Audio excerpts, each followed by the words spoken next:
E aí, tudo bem com você? Seja muito bem-vindo a mais um dia de leitura do nosso plano de leitura da Bíblia. Meu nome é Francisco Henrique e nós hoje vamos ler do capítulo 1 ao capítulo 2 do livro de Daniel. Nós hoje estamos dando início a esse livro aqui, Daniel, que, se eu não estiver enganado, é o último livro dos profetas maiores, tá bom?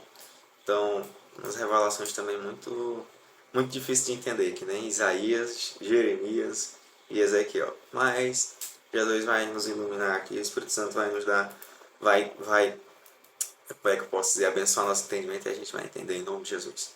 Se a gente não entender agora, a gente busca conhecer mais o Senhor, vai dar certo. Vamos ser para a gente vai orar, para a gente ter início a nossa leitura diária de hoje. Senhor Deus eterno Pai, mais uma vez te agradecemos pelo privilégio que nos concede poder ler a Tua Palavra. Nós pedimos, Espírito Santo, vem nos ensinar, vem nos fazer com que a gente preste atenção na Palavra, para que a gente possa entender, pelo menos compreender, glórias a Deus, o que está explícito, o que o Senhor está querendo dizer ali, sabe, só de olhar.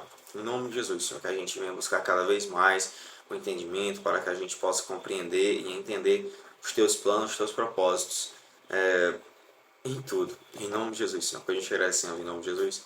Amém. Então, bora lá, pessoal.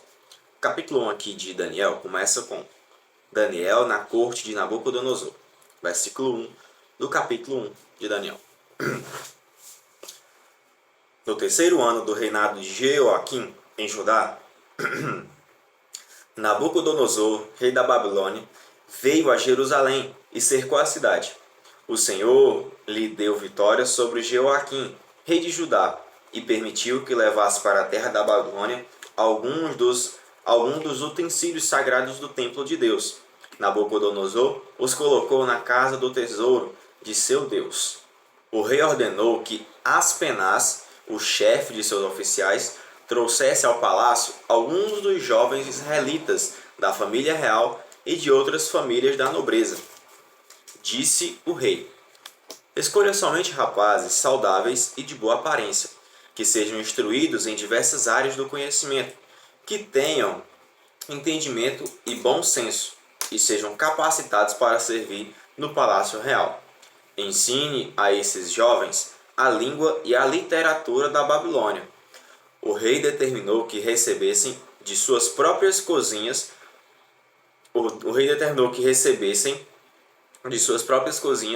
uma porção diária de alimento e vinho. Os rapazes seriam treinados durante 3 anos e depois passariam a servir ao rei.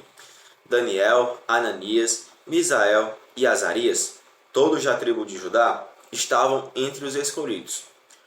O chefe dos oficiais lhes deu novos nomes babilônios. Daniel passou a ser chamado de Beltesazar, Ananias de Sadraque, Misael de Mesaque e Azarias de Abednego. Daniel, porém, decidiu não se contaminar com a comida e o vinho que o rei lhes tinha dado. Pediu permissão ao chefe dos oficiais para não comer esses alimentos, a fim de não se contaminar. Deus havia feito que o chefe dos oficiais mostrasse compaixão e simpatia a Daniel. Apesar disso, Aspenaz disse: tenho medo de meu senhor o rei. Ele determinou o alimento que vocês devem comer e o vinho que devem beber. Se ficarem com a aparência abatida em comparação com os outros rapazes de sua idade, temo que o rei mande cortar minha cabeça. Daniel falou com o assistente designado pelo chefe dos oficiais para cuidar dele, de Ananias, Misael e Azarias. Faça uma experiência conosco durante 10 dias, disse. Dei-nos apenas legumes para comer e água para beber. Terminados os 10 dias, compare nossa aparência com as dos outros rapazes que comem a comida do rei. Depois decida de acordo com o que você vir. O assistente concordou com a sugestão e fez a experiência com eles durante 10 dias. Passado os 10 dias, Daniel e seus 3 amigos pareciam mais saudáveis e bem nutridos que os outros rapazes que se alimentavam da comida do rei. Depois disso, O assistente só lhes dava legumes em vez da comida e do vinho servido aos outros. Deus concedeu aos 4 rapazes aptidão incomum para entender todos os aspectos da literatura e da sabedoria, e a Daniel concedeu a capacidade especial de interpretar sonhos e visões. Ao término do período de treinamento, ordenado pelo rei, o chefe dos oficiais levou todos os rapazes a Nabucodonosor. O rei conversou com eles e nenhum o impressionou tanto quanto Daniel, Ananias, Misael e Azarias. E assim passaram a servir ao rei. Sempre que o rei os consultava sobre alguma questão que exigia sabedoria e discernimento, observava que eles eram 10 vezes mais capazes que todos os magos e encantadores de seu reino. Daniel continuou no palácio até o primeiro ano do reinado de Ciro. Meus irmãos, agora a gente vai para o capítulo 2, que tem o título O Sonho de Nabucodonosor, versículo 1 do capítulo 2.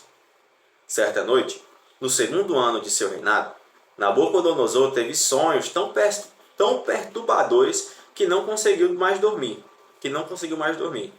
Chamou seus magos, encantadores, feiticeiros e astrólogos e exigiu que lhe dissessem o que ele havia sonhado. Quando se apresentaram ao rei, ele disse: tive um sonho que muito me perturbou e preciso saber o que significa. Então os astrólogos responderam ao rei em aramaico: que o rei viva para sempre. Conte-nos o sonho e nós lhe diremos o que ele significa. O rei, porém, disse aos astrólogos: estou falando sério. Se não me disserem qual foi o sonho e o que ele significa, vocês serão despedaçados e suas casas transformadas em montes de escombros. Mas se me disserem qual foi o sonho e o que ele significa, lhes darei muitos presentes, muitas recompensas e honras. Portanto, digam-me qual foi o sonho e o que ele significa. Eles disseram novamente: ó rei, conte-nos o sonho e então lhe diremos o que ele significa. O rei respondeu: sei o que estão fazendo. Estão tentando ganhar tempo, pois sabem que falo sério quando digo: se não me contarem qual foi o sonho, estão condenados. Por isso, conspiraram para me dizer mentiras, na esperança de que mudarei de ideia. Digam-me, porém, qual foi o sonho, e então saberei que podem explicar o que ele significa. Os astrólogos responderam ao rei: não há ninguém em toda a terra capaz de dizer ao rei qual foi seu sonho. E nenhum rei, por maior e mais poderoso que fosse, pediu algo assim a um mago, encantador ou astrólogo. É impossível cumprir a exigência do rei. Ninguém, exceto os deuses, pode dizer qual foi seu sonho. E os deuses não vivem entre os mortais. O rei ficou furioso e ordenou que todos os sábios da Babilônia fossem executados. E por causa do decreto do rei, foram enviados homens para encontrar Daniel e seus amigos e matá-los. Quando Arioque, comandante da guarda do rei, veio matá-los, Daniel se dirigiu a ele com sabedoria e prudência. Perguntou-lhe: por que o rei publicou um decreto tão severo? E Arioque lhe contou o que havia acontecido. Daniel foi ver o rei de imediato e pediu mais tempo para comunicar o significado do sonho. Em seguida, Daniel voltou para casa e contou a seus amigos, Ananias, Misael e Azarias, o que havia acontecido. Pediu que suplicassem ao Deus dos céus que tivesse misericórdia deles e lhes revelasse o segredo, para que não fossem mortos com os outros sábios da Babilônia. Naquela noite, o segredo foi revelado a Daniel numa visão. Então Daniel louvou o Deus dos céus e disse: louvado seja o nome do Senhor para todo sempre, pois a ele pertencem a sabedoria e o poder. Ele muda o curso dos acontecimentos, remove reis de seus tronos e põe os outros no lugar. Dá sabedoria aos sábios e conhecimento aos eruditos. Revela coisas profundas e misteriosas e sabe o que está escondido nas trevas. embora ele seja cercado de luz. Eu te agradeço e te louvo, ó Deus de meus antepassados, pois me deste sabedoria e força. Tu me mostraste o que te pedimos, revelaste o que o rei exigiu. Meus irmãos, agora a gente vai para o versículo 24, que tem o título Daniel interpreta o sonho. Versículo 24 do capítulo 2. Então Daniel foi falar com Arioque, a quem o rei havia ordenado que executasse os sábios da Babilônia. Não mate os sábios, disse. Leve-me ao rei e eu interpretarei o sonho dele. Sem demora, Arioque levou Daniel ao rei e disse: Encontrei um dos exilados de Judá que dirá ao rei o significado do sonho. O rei disse a Daniel, também chamado Beltesazar: Você pode mesmo me dizer qual foi meu sonho e o que ele significa? Daniel respondeu: Não existem sábios, encantadores, magos, nem adivinhos capazes de revelar o segredo do rei. Mas há um Deus nos céus que revela segredos, e ele mostrou ao rei Nabucodonosor o que acontecerá no futuro. Agora lhe direi qual foi o sonho e as visões que o rei teve enquanto estava deitado em sua cama. Enquanto o rei dormia, sonhou com acontecimentos futuros. Aquele que revela segredos lhe mostrou o que acontecerá. E eu sei o segredo de seu sonho, não porque sou mais sábio que os outros, mas porque Deus deseja que o rei entenda o que se passava em seu coração. Em sua visão, ó rei, havia à sua frente uma enorme estátua brilhante, e a aparência dela era assustadora. A cabeça da estátua era feita de ouro puro, o peito e os braços eram de prata, e a barriga e os quadris eram de bronze. As pernas eram de ferro, e os pés uma mistura de ferro e barro cozido. Enquanto o rei observava, uma pedra foi cortada de uma montanha, mas não por mãos humanas. Ela atingiu os pés de ferro e barro, e os despedaçou. Toda a estátua se desintegrou em minúsculos pedaços de ferro, barro, bronze, prata e ouro. Então o vento levou tudo, como se fosse palha na eira. Mas a pedra que derrubou a estátua se tornou uma grande montanha que cobriu toda a terra. Esse foi o sonho. Agora direi ao rei o que ele significa. Ó rei, o Senhor é o maior de todos os reis. O Deus dos céus lhe deu soberania, poder, força e honra. Ele o fez governante de todo o mundo.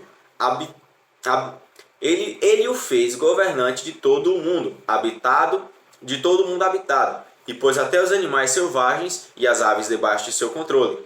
O Senhor é a cabeça de ouro. O Nabucodonosor é a cabeça de ouro. Quando, porém, seu reino chegar ao fim, outro reino inferior ao seu se levantará em seu lugar. Depois que esse reino tiver caído, o terceiro reino, representado pelo bronze, se levantará para governar o mundo. Depois dele haverá o quarto reino, forte como o ferro. Esse reino esmagará e despedaçará todos os impérios anteriores, como o ferro esmaga e despedaça tudo que ele atinge. Os pés e os dedos que o rei viu, uma mistura de ferro e barro cozido, mostram que esse reino será dividido. Como o ferro misturado com barro, ele terá um tanto da força do ferro. Algumas partes serão fortes como ferro, mas outras serão fracas como barro. A mistura de ferro e barro também mostra que esses reinos tentarão se fortalecer ao formar alianças entre si por meio de casamentos. Contudo, não permanecerão unidos, da mesma forma que o ferro não se une ao barro. Enquanto esses reis estiverem no poder, o Deus dos céus estabelecerá um reino que jamais será destruído ou conquistado. Reduzirá os outros reinos a nada e permanecerá para sempre. Esse é o significado da pedra cortada da montanha, mas não por mãos humanas, que despedaçou a estátua de ferro, bronze, barro, prata e ouro. O grande Deus está mostrando ao rei o que acontecerá no futuro. O sonho é verdadeiro e seu significado é certo. Meus irmãos, agora a gente vai para o versículo 46, que tem o título Nabucodonosor recompensa Daniel. Versículo 46 do capítulo 2. Então o rei Nabucodonosor se curvou à frente dele e ordenou que o povo oferecesse sacrifícios e queimassem incenso diante de Daniel. O rei lhe disse: verdadeiramente seu Deus é o maior de todos os deuses, Senhor dos reis e revelador de mistérios, pois você conseguiu revelar esse segredo. O rei colocou Daniel em um cargo elevado e lhe deu muitos presentes valiosos. Nomeou o governante de toda a província da Babilônia e chefe de todos os sábios. A pedido de Daniel, nomeou Sadraque, Mesaque e Abednego para cuidarem de todos os negócios da província da Babilônia, enquanto Daniel permaneceu na corte do rei. Amém, meus irmãos. No capítulo 2, nós vamos terminar a nossa leitura diária de hoje por aqui, tá bom? Que o Senhor continue abençoando a vida de vocês, no graça e sabedoria. Que em nome de Jesus a gente venha entender cada vez mais a palavra do Senhor, tá bom? Sinceramente, até o capítulo 2 dá para entender direitinho. E com certeza é uma das partes mais engraçadas da Bíblia. Nunca me canso de reler. Então, que a gente venha se ver amanhã, se assim for o seu perguntinho. Tchau, Pai Senhor.